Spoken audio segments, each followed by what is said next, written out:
Some time you need to prove yourself. और यही reason है ये वीडियो बनाने का। तो रिसेंटली मैंने वीडियो अपलोड किया स्ट्रेंजर थिंग्स के ऊपर। तो ये फाइनल पार्ट इसका थर्ड पार्ट है। जो इससे पहले दो पार्ट आए थे, पार्ट 1 पार्ट 2, जिसके अंदर भी वीएफएक्स था, इसके अंदर भी है, पर इसमें हैवी वीएफएक्स है। जब मैंने फाइनल पार्ट बनाया तो कहीं ना कहीं मुझे भी लगा कि ये वीडियो बनाना ज़रूरी है, एक्सप्लेन करना ज़रूरी है। बिकॉज जो वीएफएक्स के बारे में नहीं जानते और जो जानते हैं वो एक ना एक बार तो डाउट करेंगे कि ये फ़ोन में बनाया हूँ, कैसे बनाया हूँ, एआई का यूज़ है, क्या है।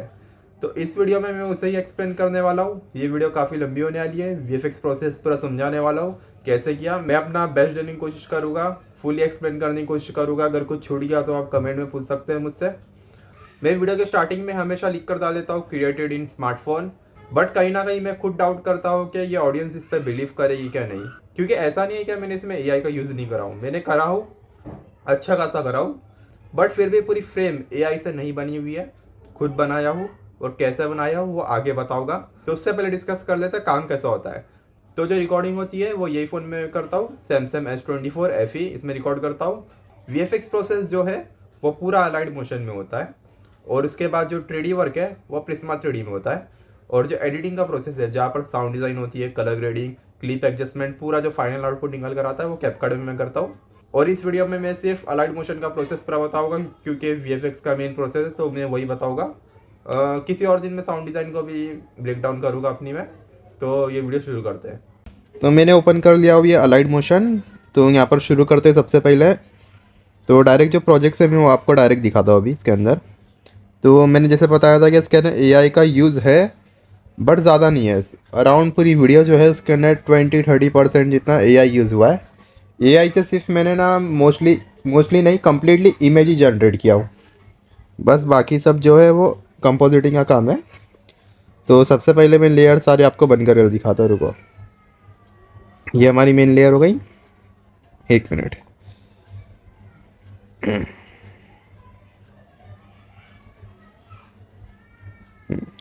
तो ये अपना रॉ फुटेज है ये। तो इसके अंदर जो साइड में आप लाइटिंग देख रहे हैं वन साइड से आ रही है जो, वो एक्चुअल लाइटिंग है जो मैंने बिहाइंड द सीन में दिखाया था। जो एक लाइट थी जो फ़ोन से कनेक्ट करके, छोटा सा एक बल्ब था 1 वोल्ट का, उससे लाइट दिया मैंने क्लोज लगा फेस पे। अब मैंने क्या किया, यहाँ पर एक शेप दिख रहा होगा। तो शेप ये इस टाइप का है। अगर आप देखो ये शेप के लिए आपको क्या करना है, ये प्लस पे क्लिक करके वेक्टर ड्राइंग जो है ना साइड में, ये वाला ये है इतना पार्ट यहाँ पे, इस पर क्लिक करके आप डायरेक्ट बना सकते हो शेप। तो रुको, हाँ तो ये शेप बना दिया मैंने यहाँ पर। अब ये शेप मैंने क्यों बनाया हूँ, क्रोमा की के लिए। क्योंकि कई बार होता है कि आप जब क्रोमा करते हो तो सही से इरेज नहीं होता, क्योंकि ये साइड के पार्ट से, जैसे देखो ये वाला, जैसे देख रहे हो ये जो पार्ट है इतना सा थोड़ा डार्क है, तो उसके वजह से कभी कभी नहीं होता है वो। तो वो इसलिए मैंने क्रॉप कर दिया हूँ। तो अब क्रॉप करने से क्या होगा, जो ये डार्क पार्ट है साइड का वो निकल जाएगा, खाली सेंटर रह जाएगा जितना आपने सिलेक्ट करे। उसके लिए क्या करना है, जो ये शेप है हमारा ऐसा रहेगा, पहले नॉर्मली ऐसा रहेगा अगर मैं बनाता हूँ कोई भी कलर में शेप। सिंपल ही ब्लेंडिंग मोड में आकर लास्ट में जाना है और डायरेक्ट ये सिलेक्ट कर देना है इसमें से मास्क वाला ऑप्शन, या फिर एग्जिट करेगा तो ये इसका उल्टा हो जाएगा, मास्क करेगा तो ये हो जाएगा। ये बहुत ईजी ऑप्शन है।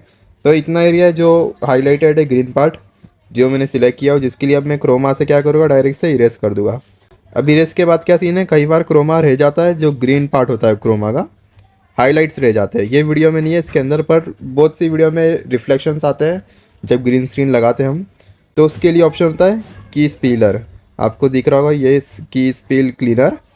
इससे क्या होगा कि ये जो एजिस है वो क्लीन कर देगा। उसके लिए एक बेटर ऑप्शन है की स्पील से, वो है मिक्सर HSL, ये वाला। ये कोई भी कलर्स को दूसरे टोन में चेंज कर सकता है, उसकी लाइटनिंग चेंज कर सकता है, कॉमन है तो सबको मालूम है HUE। तो उससे मैं ग्रीन की इंटेंसिटी कम कर देता हूँ और ल्यूमिनेंस को इंक्रीज़ कर देता हूँ, जिसके से हो जाता है ये कॉमन है। तो इसके बाद हम आएंगे एक्सपोजर्स, जो नॉर्मल है सबको पता है, खाली लाइटनिंग का पार्ट है। तो और ये ऑन होकर ये फाइनली आउटपुट ऐसा दिख रहा है हमारा। तो अब ये होगा खाली क्रोमा का प्रोसेस। अब आते हैं हम बाहर, ये आ गए हम बाहर। तो इसके अंदर ये 1 मिनट से बंद करता हूँ। अब ये हो गया बैकग्राउंड। तो जो एक्चुअली सीरीज़ के क्लाइमैक्स के सीन्स है, मैंने कुछ स्क्रीनशॉट्स लिया और ChatGPT को देकर बोला एक न्यू अच्छी क्वालिटी में इमेज बनाओ। और जो जितने भी ये एबेस करके जगह है, आई थिंक मैं गलत प्रोनाउंस ना करूँ तो ये जगह स्ट्रेंजर थिंग में जो क्लाइमैक्स में दिखाई थी, उस जगह का जो पूरा ये सीन है, उस जगह के जितने ही मेरी वीडियो में जो शॉट्स है वो एक ही इमेज यूज़ किया मैंने बैकग्राउंड के लिए, कोई रीजनरेट नहीं कराया था बाद में चैट जीपीटी से, एक ही इमेज को हर बार यूज़ किया। बस जो आप ये ऊपर आसमान में फ्लाइंग स्टोन्स देख पा रहे हो गई है, तो जो ये फ्लाइंग स्टोन्स है उसको मैंने रिमूव करा। दूसरे जो एस सीरीज़ है सैमसंग की, उसके अंदर एआई का ऑप्शन है अच्छा काफ़ी, तो उससे मैंने वो जो फ्लाइंग माउंटेन्स है जो स्टोन से क्या है वो उससे रिमूव करा, तो थोड़ा इमेज में डिफरेंस आ गया खाली। तो अभी मैं यहाँ आता हूँ, यहाँ पर नॉर्मली मैंने ब्लर एक ऐड किया हो, आप देख सकते हैं ये ब्लर ऐड है। ये थोड़ा ना एक्चुअली लैग हो रहा है मेरा अभी अलाइड मोशन, तो आपको सही से दिखेगा नहीं, कुछ मिस्टेक्स हो सकती है जो आगे पीछे चलेगी, तो थोड़ा मैनेज कर देना। तो यहाँ पर एक्सपोजर मैंने थोड़ा वो मैनेज किया, तो नॉर्मल है सबके लिए, अपने हिसाब से कुछ भी रख सकते हैं। यहाँ पे अब दूसरी चीज़ बताता हूँ मैं, जैसे मैंने अपने कैरेक्टर को ऐड किया और कलर एडजस्ट किया, फेस के हिसाब से किया पहले, तो लाइटनिंग तो मैंने पहले से ही सब प्री प्लान था तो हो गया वो, बट जो उसके बाल थे ना वो काफ़ी डार्क हो गए, तो उसका सोल्यूशन मैंने क्या किया, वो लेयर को कॉपी कर दिया, और यहाँ पर आपको दिखेगा वाइप का ऑप्शन, ये होता है बेसिकली मास होता है एक, तो उसको क्रॉप करके उतना पार्ट किया और एक्सपोजर उसका बढ़ा दिया और उसको उसके ऊपर ही प्लेस कर दिया, तो देख सकते हैं आप डिफरेंस देख सकते हैं, ये डार्क था ये थोड़ा लाइट हो गया। तो ऐसी सब ट्रिक्स होती है। बाकी तो इसके ऊपर एक खाली हल्का सा पार्टिकल इफेक्ट डालो जो दिख नहीं रहा इतना, फाइनल वीडियो में दिख जाएगा बड़ी स्क्रीन पे, यहाँ नहीं दिख रहा होगा आपको। तो अब बढ़ते हैं सेकंड शॉट की तरफ, जो मेन थोड़ा इंपॉर्टेंट है। तो ये है मेरा सेकंड शॉट। तो पहले इसके अंदर सारी कंपोजिटिंग्स मैं ऑफ कर देता हूँ, फिर डायरेक्ट नॉर्मली डिस्कस करते हैं हम। तो देखो इसमें भी नॉर्मल बैकग्राउंड है, और इसी वजह से मैंने बताया था कि मैं स्टोन्स जो हवा में उड़ रहे थे उसको सैमसंग के एआई से रिमूव कर रहा था, तो वो मैंने रिमूव कर दिया ये वाली सीन के अंदर। अब आता है मेरा दोस्त, ये मेरा दोस्त है जो नॉर्मली क्रोमा की का प्रोसेस है वो किया मैंने यहाँ पर बेसिक है ये, इसको हाइड करते हैं हम थोड़ी देर के लिए। और ये हो गया माइंड फ्लेयर हमारा, जो माइंड फ्लेयर आप देख रहे हैं ये एक इमेज है खाली, जो कि मैंने चैट जीपीटी से बनाया हूँ। इसका एक प्रोसेस ये था कि जब मैं स्क्रिप्ट लिख रहा था ये, तो मेरा आइडिया ये था कि मैं स्केच वेब से 3D मॉडल ले लूँगा, उसे प्रिज्मा 3D में डालकर बना लूँगा। बट मूवी के जो मेकर्स है खुद, मैंने नोटिस करा कि जो पहले सीज़न में माइंड फ्लेयर दिखाया गया था वो अलग था, और जो क्लाइमेक्स में सीज़न 5 में आया वो अलग था। तो 3D मॉडल तो मिलना मुश्किल है सीज़न 5 का, बट जो प्रीवियस थे वो माइंड फ्लेयर वाले मॉडल्स वो भी परफेक्ट नहीं थे इतने, जो इतने बड़े स्केल पे दिखे। तो इसके लिए मैंने ये रास्ता चुना कि चैट जीपीटी से इमेज जनरेट करेंगे। अब इसके अंदर एक चीज़ है क्या, इसके अंदर है एनिमेशन। अगर आप नोटिस करोगे तो माइंड फ्लेयर में एनिमेशन है, तो उसके लिए मैंने क्या किया, जो मैंने ना लेयर्स कॉपी करा, आप जैसे देखेंगे तो ये जो पहली लेयर है सबसे ऊपर वाली, देखो ये लेयर है, ये नॉर्मल है, और इसके अंदर हल्का सा मूवमेंट देने के लिए मैंने डाला ये फ्रैक्चरल रैप, थोड़ा सा हीट वेव मूवमेंट्स होते हैं अगर आपने नोटिस करा आग के अंदर जो आते हैं, तो ये उसी टाइप का है। तो ये एकदम माइनर लेवल पर है, जो फ्रंट लेयर है हमारी माइनर एकदम ही, बट इसके जो पीछे ही लेयर है ये वाली के अंदर मैंने काफ़ी एक्सट्रीम लेवल पर ये किया मैंने कि फ्रैक्चर रैप दिया हो, ये पीछे ही लेयर है। और यहाँ पर एक और लेयर दिया मैंने ग्रुप 1 दिक्री की, जो वो फेस के लिए कि फ्रैक्चर रैप नहीं है, नॉर्मली एज इट इज़ है, ज़्यादा मूवमेंट नहीं है, हल्का सा है। तो अगर आप देखोगे माइंड फ्लेयर तो सामने से नॉर्मल दिख रहा है, बट जो मूवमेंट्स आ रहे हैं उसके पीछे साइड से आ रहे हैं। अगर आप नोटिस करोगे वीडियो में एक बार देखकर फिर से फाइनल आउटपुट में अगर आप देखोगे तो मालूम पड़ेगा कि मेन जो माइंड फ्लेयर के हैंड्स हैं वो नॉर्मल है, इसके पीछे साइड से थोड़े से मूवमेंट्स आ रहे हैं, तो वो इसके वजह से हुआ कि पीछे की लेयर में मूवमेंट है, सामने की लेयर में कम मूवमेंट है। तो इसी ट्रिक से कुछ मैंने किया हुआ ये काम। बाकी तो मैंने फिर दोस्त को ऐड किया, बट उससे पहले ये हो गया कंपोजिटिंग के लिए स्मोक डस्ट जो जो कुछ बोल सकते हैं। तो उसके लिए मेरे पास एक प्रॉब्लम हो गई थी कि मुझे परफेक्ट कुछ स्मोक्स नहीं मिल रहे थे, ये तो बेसिक वाले जो यूट्यूब पर ही मिल जाता है। तो इसमें एक प्रॉब्लम थी कि ये वन साइड जा रहा है, तो मैंने इसमें दिमाग लगाया, क्या किया मैंने इसको 2 कॉपी कर दिया, जो जो 2 ऊपर की आप लेयर देख रहे हो जो मैंने ऑन रखा हूँ, और उसको फ्लिप कर कर यहाँ प्लेस कर दिया मैंने।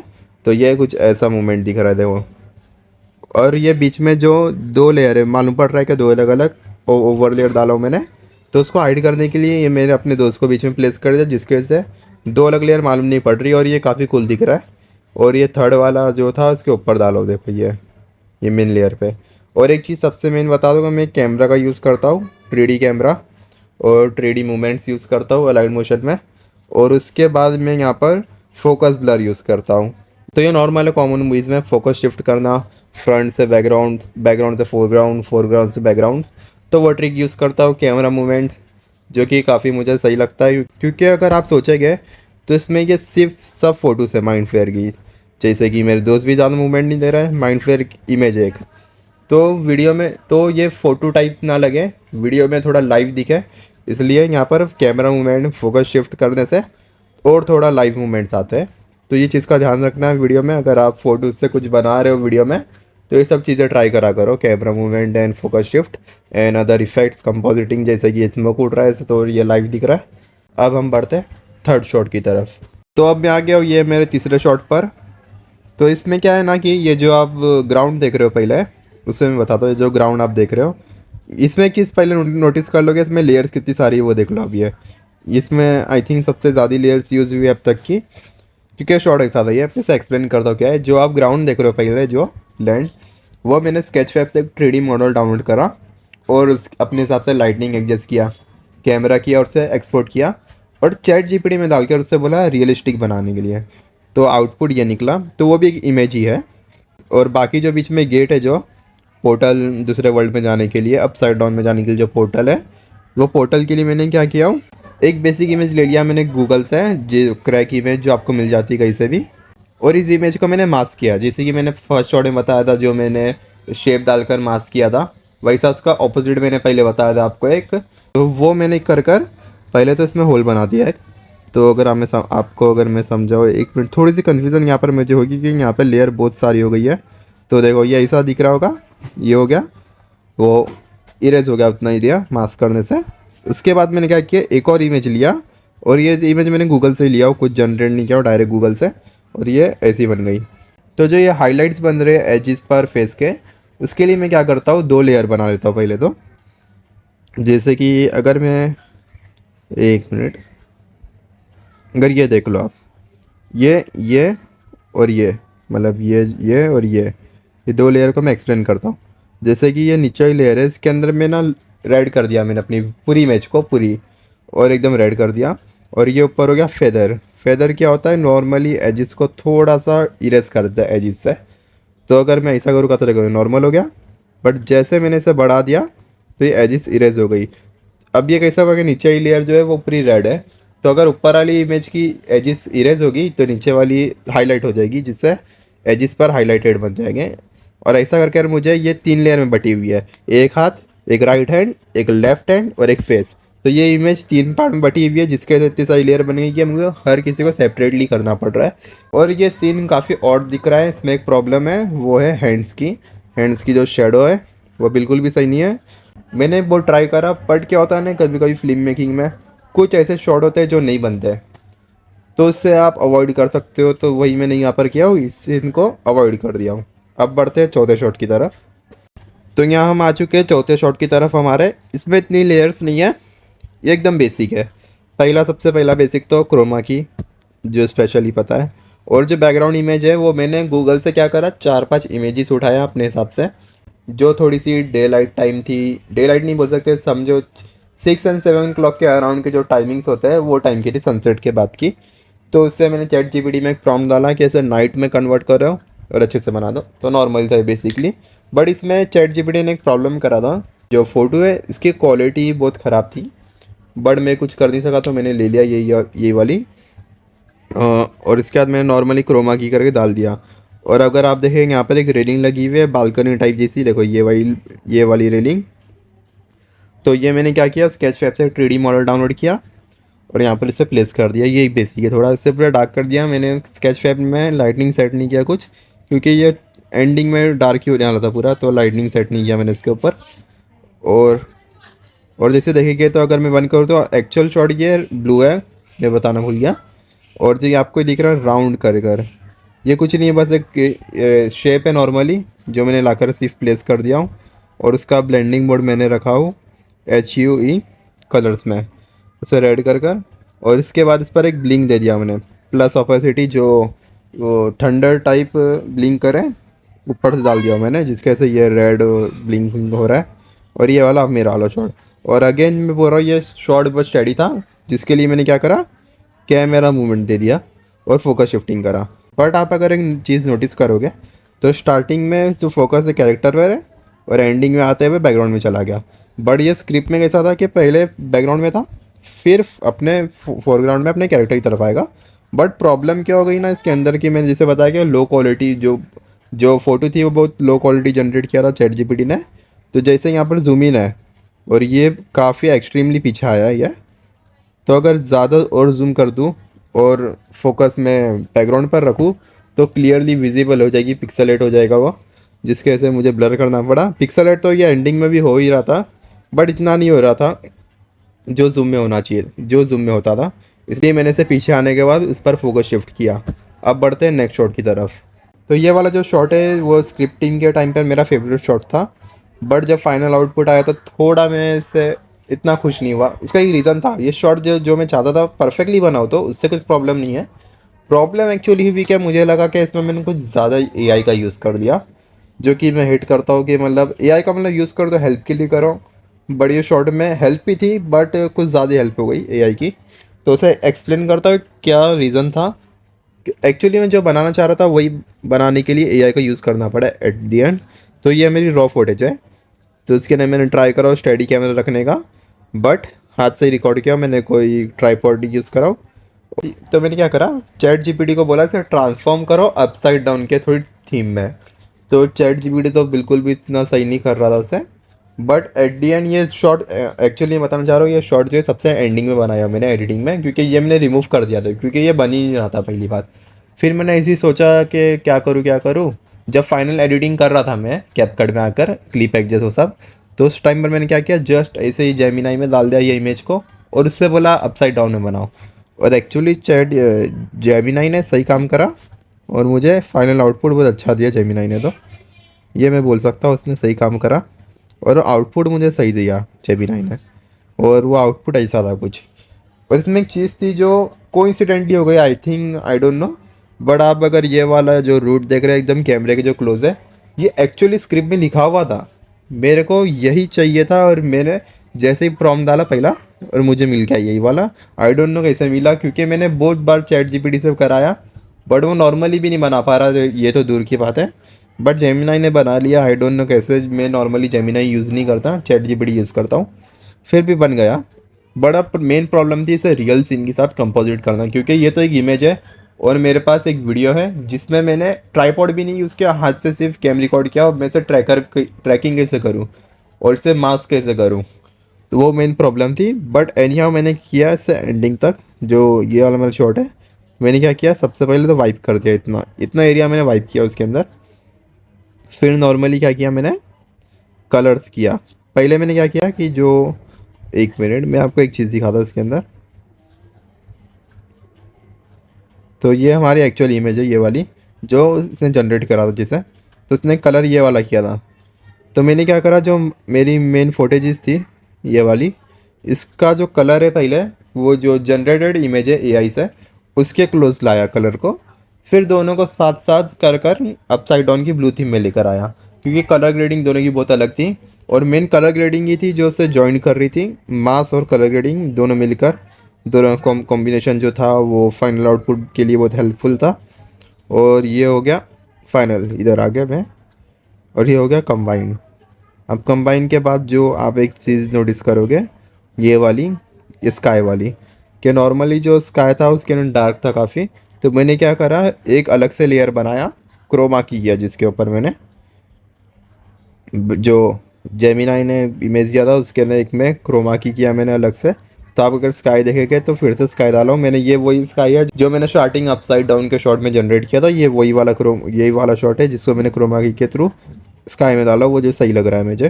तो ओवरऑल ये शॉट के लिए आप मुझे कमेंट कर कर बताओ कि ये सही था क्या, इतना एआई का हैवी यूज़ करना, जबकि मैं फ़ोन में बना रहा हूँ, फ़ोन से सब एडिट कर रहा हूँ। तो मुझे एआई का तो यूज़ करना चाहिए, मैं मानता हूँ कि करना चाहिए कई कई जगह पर जहाँ पर हेल्पफुल हो। बट क्या ये इतने बड़े शॉट पर करना यूज़ था, मुझे तो बिल्कुल सही नहीं लगा। नेक्स्ट टाइम मैं ज़रूर ट्राई करूँगा कि इतना हैवी एआई का यूज़ ना करूँ, जहाँ पर रिक्वायरमेंट है वहीं तक करूँ। बट ये स्क्रिप्ट में था शॉर्ट और मैं चाह रहा था इसे बनाने का, बहुत दिल से मैंने इसे लिखा था कि ये इसे दिखेगा सिर्फ फाइनल में। तो इसलिए मैंने कर दिया AI का यूज़। नेक्स्ट टाइम मैं ध्यान रखूँगा कि ना हो ये। तो अब हम आ चुके हैं हमारे अगले शॉट की तरफ। ये मेरा पर्सनल फेवरेट बना।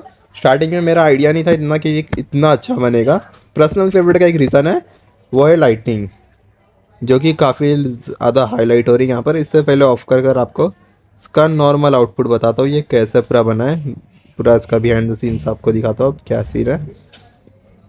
तो क्या हुआ इसके अंदर, जो मैंने स्टार्टिंग में आपको एक दिखाया था जब मैं एबिस से अपसाइड डाउन में आ रहा था, तो उसके लिए मैंने एक वो पोर्टल टाइप बनाया था मास्क करके, वैसा ही इन ज़मीन में मैंने मास्क करा।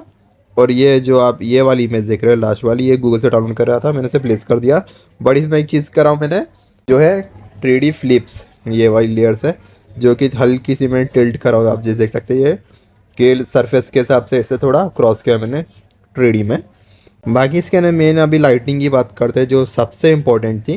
तो मैंने नॉर्मल लाइट कर ऐड किया, और जैसे मैंने पहले का प्रोसेस आपको बताया था, हाइलाइट्स कैसे बनाया था मैंने कि डबल लेयर करा, नीचे वाली के अंदर रेड कर दिया, उससे इसकी इंटेंसिटी बढ़ा दिया, एक्सपोजर बढ़ा दिया, और जो ऊपर लेयर है उसमें फीदर यूज़ कर दिया। तो सेम प्रोसेस यहीं पर है, बट काफ़ी अच्छे से हुआ है ये, जो कि इतना एक्सपेक्टेड नहीं था कि ऐसे लगेगा। और थोड़े पार्टिकल्स इफेक्ट्स उड़ते हुए डाला हूँ।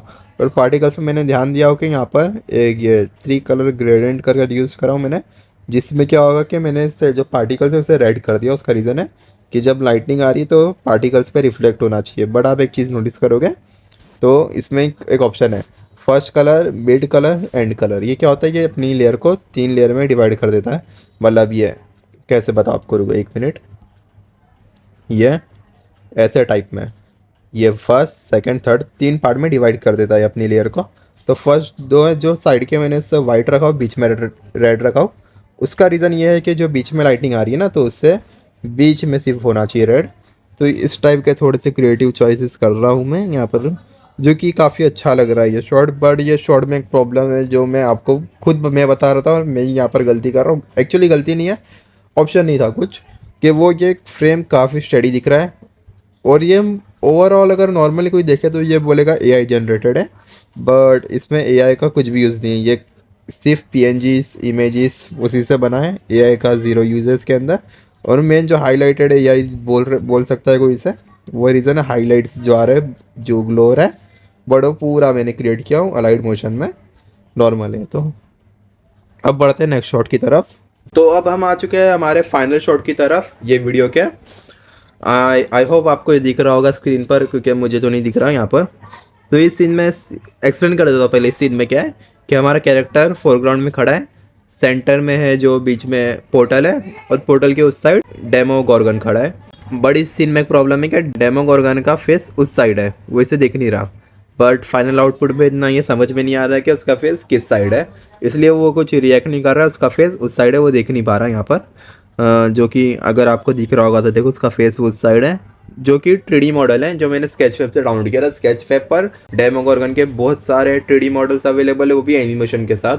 जो कि एनिमेशन मुझे चाहिए था रोर करता हुआ, अटैक करने वाला, वो नहीं मिला मुझे। तो नॉर्मली मैंने ये डाल दिया कि उस साइड वो देख रहा है, और एक नॉर्मली बस बॉडी मूवमेंट से कुछ ब्रीथ व्रीथ कर रहा है वो, बस उतने नॉर्मल। जो ये इमेजेस आप पीछे देख रहे हो पूरी, ये रियल फुटेज है पूरी। और जो स्काई है वो सिर्फ मैंने रिप्लेस किया हो। वो जो लोकेशन थी हमारी जहाँ हम शूट कर रहे थे, ये वही एक्चुअल लोकेशन है, वो झाड़ की पूरी और लैंड की भी।